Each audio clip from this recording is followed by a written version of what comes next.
Hello, everyone. So it looks like the electric car mandate is getting torn up in Europe. There was a mandate that by 2035, all vehicles produced in Europe would have to be emission-free, clean energy vehicles. But that apparently is being torn up now because the European Commission has agreed to demands from Italy and Germany to allow combustion engines to continue to be made as long as they run on carbon neutral e-fuel. So this is a synthetic gasoline made from carbon sequestered from the atmosphere, and they still emit carbon, but they say it's carbon neutral because it's made from the carbon that was taken out of the atmosphere. Forget about human health there, because who cares about that? It's still going to be not good to be around these gasoline burning vehicles, but for the environment it might be neutral. And yeah, it's only net zero when it's produced from zero emissions power like wind or solar. So yeah, my question is, well, how much energy is it going to take to convert carbon from the atmosphere into synthetic gasoline? It sounds like an energy intensive process, where if you could just remove that conversion step, converting energy into gasoline, why not just use the energy directly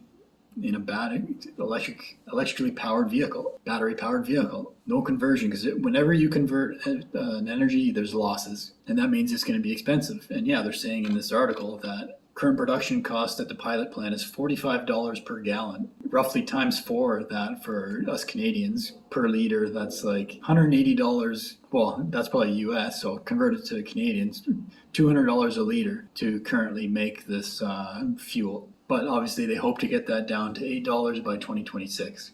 $8 per gallon, which is still very expensive. In the States, I don't know, it's like what average is maybe $3 a gallon. So super expensive fuel, and I don't see how there's not going to be losses in the conversion.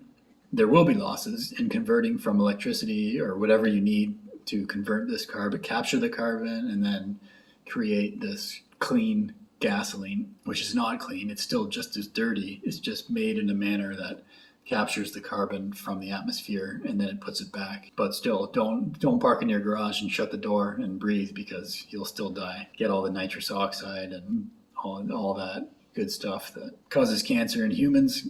Who cares about that? Let's not move there, because at least we'll get the carbon to a neutral stance. But anyway, like for me as a Tesla investor, I laugh at this. The traditional manufacturers are going out kicking and screaming, no, we don't want to change. We don't want this change. Okay, we'll make gas from carbon in the atmosphere. Don't kill us. Which, yeah, I get it. They see the existential threat to their way of life, and they're trying to save themselves.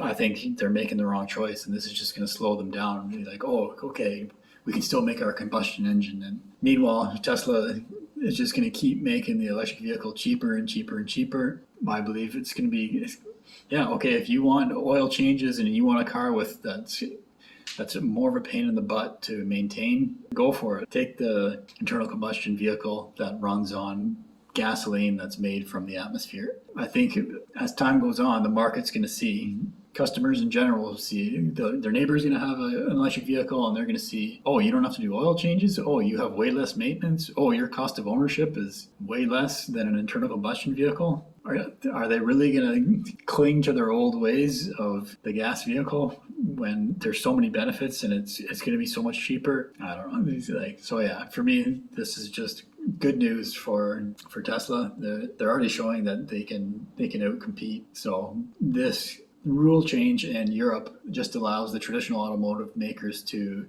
delay that change longer, and I think it's going to turn out badly for them. Those are my thoughts. Yeah, I'm sure there'll be some people who want to cling to the old ways. I think they're called lemmings. No, the Luddites. The Luddites are the ones who refuse to change. So yeah, my name's Evan Bertrand. This is the Evergreen Channel. Thanks for watching.